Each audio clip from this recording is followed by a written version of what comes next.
Second year के सभी विद्यार्थियों का एक बार पुनः स्वागत है ऊष्मागतिकी के इस अध्याय में।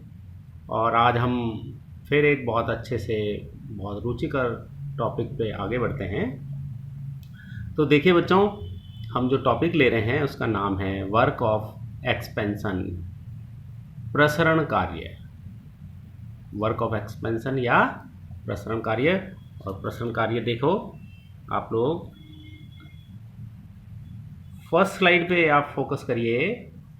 वर्क ऑफ एक्सपेंशन के बारे में हमने इसमें डिटेल दी है। नंबर 1 पॉइंट पे देखो, since expansion in solids and liquids is comparatively quite lesser than gases.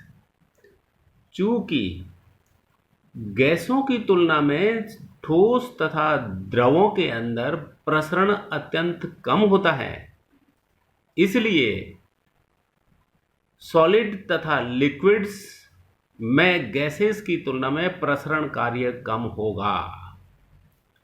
क्यों होगा?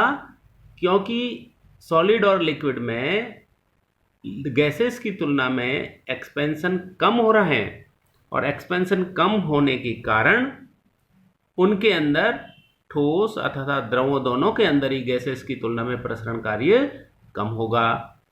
Therefore, expansion work is calculated for gases only। और इसीलिए केवल गैसों के लिए ही प्रसरण कार्य का परिकलन किया जाता है, कैलकुलेशन किया जाता है। अतएव प्रसरण कार्य को ही दाब आयतन कार्य अथवा पीवी वर्क भी कहते हैं।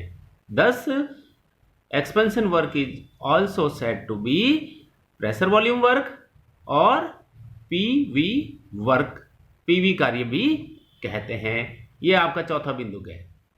Now come to the second slide पे आप फोकस करो। देखिए बहुत ही सुंदर तरीके से एक चित्र बनाया गया है, जिसके अंदर 3 तरह के बॉक्स, जिनको कि सिलेंडर कहते हैं, वो दिखाए गए हैं। नीचे लिखा है pictorial representation of the expansion of gas. Gas के प्रसरण का पिक्टोरियल रिप्रेजेंटेशन देखो। लेफ्ट हैंड साइड का जो फर्स्ट सिलेंडर है उसके अंदर ये दिखाया गया है, अंदर डॉटेड से गैस दिखाई है, और बीच के अंदर एक मोटी लाइन है ब्लू कलर की, और एरो करके पिस्टन लिखा है, और ऊपर लिखा है सिलेंडर। तो सिलेंडर के अंदर पिस्टन लगा है और उसके अंदर गैस भरी हुई है। मिडिल का जो डायग्राम है वो ये शो कर रहा है, जिसमें इनिशियल या प्रारंभिक पोजीशन बताती है प्रसरण से पूर्व की। देखिए उसमें ये बताया कि गैस का आयतन प्रसरण से पूर्व या एक्सपेंशन से पहले V1 है। राइट साइड का जो डायग्राम है, जो कि सबसे राइट में है, उसके अंदर सिलेंडर के अंदर गैस भरी हुई दिखाई दे रहा है। लेकिन आप देखिए कि फाइनल पोजीशन से इसको दिखाया है और V2 आयतन दिखाया है। मिडिल डायग्राम में V1 है आयतन, जबकि राइट वाले सबसे राइट में V2 वॉल्यूम दिखाया गया है। अर्थात V1 से V2 काफी बड़ा दिखा है। इसका मतलब ये हुआ कि प्रारंभिक स्थिति से अंतिम स्थिति, फाइनल स्थिति में गैस का प्रसरण हुआ है, एक्सपेंशन हुआ है। और एक्सपेंशन कितना हुआ है कि V1 से V2 तक हो गया, और वॉल्यूम में परिवर्तन देखो राइट साइड में DL से रिप्रेजेंट किया गया, दिखाया गया। तो ये गैस के प्रसरण को इंगित कर रहा है, जहां प्रारंभिक अवस्था के आयतन V1 से गैस V2 में प्रसारित होती है, एक्सपेंड होती है, और आयतन में परिवर्तन जो है वो DL अमाउंट से होता है। थर्ड स्लाइड पे फिर फोकस करिए। वही डायग्राम, वही चित्र जो हमने 3 टुकड़ों में देखा था, उसको एक में कन्फाइन कर दिया गया, एक ही सिलेंडर में दिखाया। देखो अच्छे से और समझ में आ सकता है, और क्लियर हो जाए जिसको उस डायग्राम से, अगर किसी के पिक्चर क्लियर नहीं हो पाई तो। देखो इसमें पिस्टन लगा सिलेंडर है, जिसमें पहले V1 नीचे आयतन दिखाया गया है, और सेकंड आयतन V2 दिखाया गया है, और राइट साइड में एक एरो दिखा रहा है ऊपर की तरफ। तो ऊपर की तरफ जो इंगित करता हुआ एरो है, मैं आपको जरा फोकस करके दिखा रहा हूं। ये तो है V1 आयतन, जो गैस का प्रारंभिक आयतन, और ये गैस का आयतन है V2, जो कि अंतिम आयतन है। ठीक है, प्रसरण होगा तो गैस के, देखो ये दिखाया जा रहा है, गैस फैलेगी तो गैस में पिस्टन ऊपर की तरफ, और अंतिम पोजीशन गैस की अब ये है प्रसरण के पश्चात। और गैस के बार पिस्टन के ऊपर जो दाब लग रहा है उसको लिखा हुआ PEXT एक्सटर्नल, तो P एक्सटर्नल के द्वारा गैस में प्रसरण होगा और प्रसरण के फलस्वरूप आयतन V1 से V2 हो जाता है। Next slide. So it is an important slide. देखिए बहुत अच्छे बिंदु लिखे हुए हैं, हम इनको 1 बाय 1 पढ़ेंगे तभी हमारे कुछ समझ में आएगा कि भाई क्या प्रसरण हो रहा है और कैसे हो रहा है। बिंदु नंबर 1 पे फोकस करिए। मैं पहले आपको हिंदी में बोल के बाद में बताऊंगा, पहले इंग्लिश में आपको समझा देता हूं। Consider an ideal gas having definite मास से n moles be confined in a cylinder with tightly fitted movable weightless and frictionless piston। माना कि एक आदर्श गैस जिसका द्रव्यमान निश्चित द्रव्यमान है, माना कि n मोल्स है उसमें, वह भारहीन घर्षण रहित टाइटली फिट तथा गतिशील पिस्टन लगे सिलेंडर में भरी हुई है। ठीक है। दूसरा बिंदु, let area cross section of the cylinder is A. Cylinder का जो काट क्षेत्रफल है, क्रॉस सेक्शन एरिया है, वो ए है, कैपिटल ए से दिखाया। तीसरा बिंदु, let the pressure of gas is P. माना कि गैस का दाब P है, तो गैस का दाब P क्या करता है? It pushes out the piston. वो पिस्टन को पुशेज आउट, बाहर की तरफ धकेलता है। चौथे बिंदु पे फोकस करो। लिखा है the movement of piston is balanced by external force F called opposing force and that is exerted on the piston. Gas में गैस का दाब P होने के कारण वो पिस्टन को बाहर की तरफ धकेलता है। ठीक है। इसी तरह से जो पिस्टन का जो मूवमेंट होगा गैस के दाब की वजह से, वो बार के दाब F जिसको अपोजिंग फोर्स कैसे कहते हैं और वो पिस्टन पर बाहर की तरफ से लगता है, उसके द्वारा संतुलित होता है। और अंतिम बिंदु इस स्लाइड का देखो, the external pressure that is PEXT, PEXT से दिखाया है, of opposing force exerted on piston is called opposing pressure. तो हमने ये कहा गैस के दाब के कारण पिस्टन बाहर की तरफ गति करता है और वह संतुलित किससे होता है? पिस्टन पर बाहर से लगने वाले अपोजिंग फोर्स के द्वारा। ये जो अपोजिंग फोर्स है, इसका जो दाब होता है उसको P एक्सटर्नल से रिप्रेजेंट कहते हैं और इसको अपोजिंग प्रेशर कहते हैं। क्या कहते हैं इसको? Opposing pressure. So next slide please. Next slide में देखो आप, बहुत ही खूबसूरत तरीके से बताया गया है। देखिए, द एक्सटर्नल प्रेशर और opposing pressure is designated as Px as well as P opposing। तो एक्सटर्नल प्रेशर जो है, या जिसको opposing प्रेशर भी हमने कहा है, विरोधी दाब भी कहा है, उसको या तो P एक्सटर्नल या P opposing के द्वारा P op लिख के डेजिग्नेट किया जा सकता है, दर्शाया जा सकता है, व्यक्त किया जा सकता है। इसका मतलब क्या हुआ? This opposing pressure is equal to the pressure of gas। Hence opposing pressure जो है वो गैस के दाब के बराबर होगा। क्यों होगा? कि P जो गैस का दाब है वो पिस्टन को बाहर की तरफ धकेलता है, हमने पहली वाली स्लाइड में अभी देखा।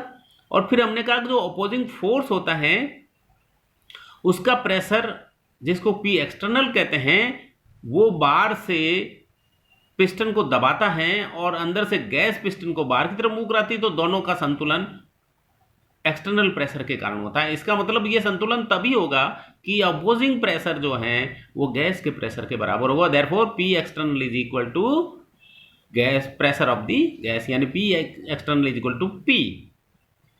तीसरे बिंदु पे फोकस करिए।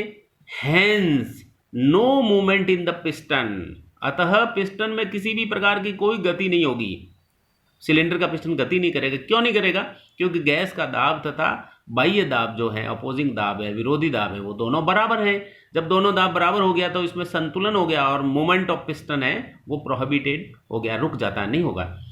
तो मूवमेंट ऑफ पिस्टन नहीं होगा, that is neither expansion nor compression of the gas. तो न तो ही गैस का एक्सपेंशन हो रहा है, प्रसरण हो रहा है, और न ही गैस का संकुचन होता है। तो इस केस में न तो संकुचन और न ही प्रसरण होगा। जब कब होगा? कि जब P external is equal to P। Last बिंदु पे फोकस करिए। Let the opposing pressure P ext is reduced by an infinitesimal amount DP. माना कि अपोजिंग प्रेशर यानी विरोधी दाब पी एक्सटर्नल को अनंत सूक्ष्म मात्रा डीपी से कम करते हैं। जो बाहरी दाब है उसको डीपी मात्रा इनफाइनाइटेसिमल अमाउंट अनंत सूक्ष्म मात्रा से हमने कम कर दिया। अगर अनंत सूक्ष्म मात्रा से कम कर देंगे तो क्या स्थिति होगी, तो देखें जरा। Thus gas expands from V1 to V2 against constant external pressure that is Pxt that is now exerted on the piston। तो जब एक्सटर्नल प्रेशर या अपोजिंग प्रेशर को हमने इनफाइनाइटेसिमल अमाउंट डीपी से कम किया है तो बाहर का दाब कम हो गया और गैस का दाब अधिक हो गया। इसका मतलब कम बाहर वाले दाब को कम करने के कारण गैस फैल रही है, तो गैस V1 से V2 पर फैल जाएगी, प्रसारित हो जाएगी। ठीक है, जो कि पी एक्सटर्नल के कारण फैली है, जो पिस्टन पे लग रहा है। नेक्स्ट सेकंड पॉइंट इस स्लाइड का, therefore piston moves upward and travels distance dl due to the expansion. इसलिए पिस्टन ऊपर की तरफ गति करता है और क्या करता है, dl की दूरी तय करके प्रसरण करता है। dl दूरी कर देगा तय और प्रसरण हो जाएगा। अतएव क्या होगा, अतएव hence the system loses the energy to the surroundings in this process. अतएव इस प्रक्रिया के अंदर निकाय अपनी ऊर्जा की हानि करता है और किसको दे देता है, सराउंडिंग्स को देता है। क्यों, क्योंकि दाब कम होने से मिस्टर पिस्टन मूव आउट किया, प्रसरण हुआ, पिस्टन को काम करना पड़ा, बाहर गति करना पड़ा, तो सिस्टम क्या करता है, अपनी एनर्जी को लगाएगा, तभी इंजन एनर्जी कंज्यूम करेगा, तभी तो पिस्टन बाहर की तरफ गति करेगा। So system loses its energy to the surroundings in this process. Surroundings को अपनी एनर्जी का नष्ट होगी या नष्ट क्या एनर्जी की हानि होगी और उस सराउंडिंग को देगा और इस प्रोसेस में तब ही प्रसरण हो पाएगा। देयरफॉर इसलिए the work done by the system is negative. और इसीलिए किसी भी निकाय या तंत्र के द्वारा किया जाने वाला कार्य सदैव नेगेटिव होता है। किसी भी निकाय के द्वारा किया जाने वाला कार्य क्या होगा, नेगेटिव होगा। Therefore work done is equal to, तो वर्क डन क्या हो गया, work done is equal to minus opposing force into displacement. किया गया कार्य बराबर माइनस विरोधी बल इनटू डिस्प्लेसमेंट यानी कि विस्थापन। So work done is equal to minus opposing force into displacement. So next slide please. Next slide में देखिए, therefore क्या बताया, work done क्या है, minus of opposing force into displacement। तो W is equal to minus F into DL। ये समीकरण 1 हो गई, W equal to minus F into DL। Now since pressure is force per unit area, now चूंकि जो दाब है वो प्रति इकाई क्षेत्रफल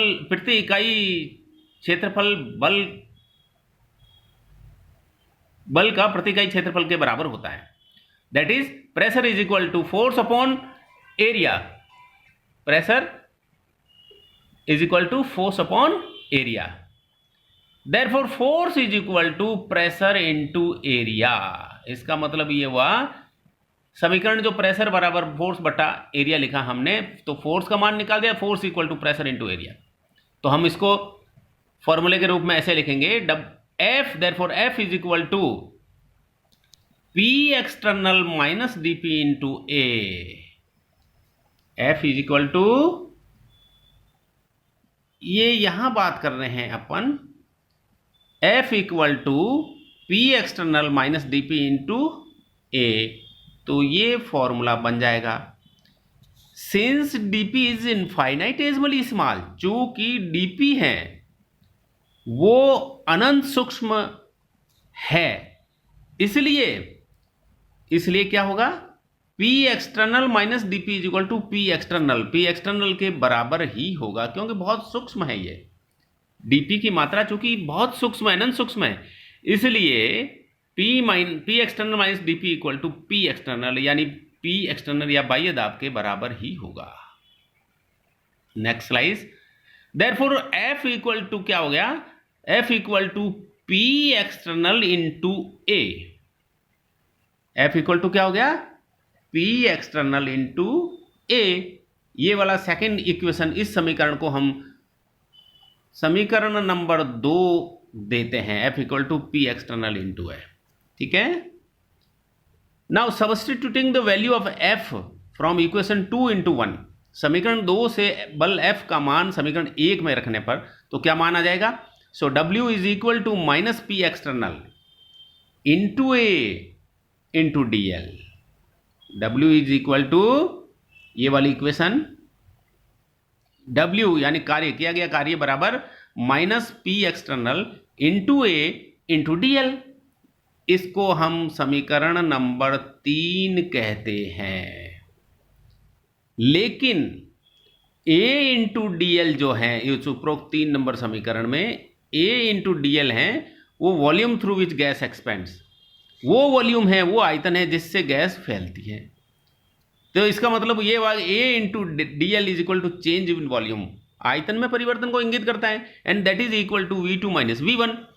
जब ये V2 माइनस V1 होगा तो ये V2 माइनस V1 है आयतन में परिवर्तन, अर्थात इसको अनंत सूक्ष्म मात्रा में दूरी पिस्टन तय करता है उसकी वजह से प्रसरण हुआ है।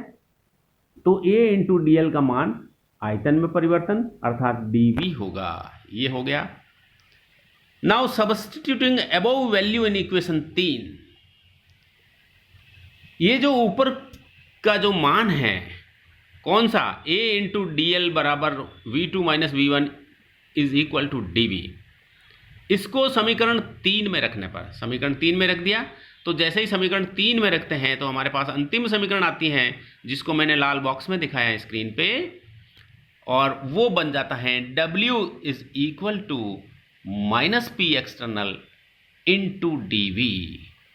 तो किसी भी प्रसरण कार्य में, किसी भी दाब आयतन कार्य में या PV वर्क जो है, वर्क डन PV है, उसमें किसी गैस के द्वारा किया गया कार्य सदैव W is equal to minus P external into dV इस फॉर्मूले से दिया जाएगा। तो ये प्रसरण कार्य कहलाता है, जैसे कि जिस टॉपिक को अपन लेके चले थे उसकी समीकरण यही है। नेक्स्ट स्लाइड में देखें जरा, इसका अंतिम बात इन्होंने लिखी है हमने, तो भाई क्या चीज है ये, सो देखें, this is an expression for pressure volume work done in terms of pressure and volume. ये जो है एक्सप्रेशन है प्रेशर तथा वॉल्यूम, दाब तथा आयतन के टर्म्स में उसके परिप्रेक्ष्य में प्रेशर वॉल्यूम वर्क या दाब आयतन कार्य का समीकरण है। ये जो समीकरण है ऊपर वो दाब तथा आयतन के परिप्रेक्ष्य में दाब आयतन कार्य का समीकरण है।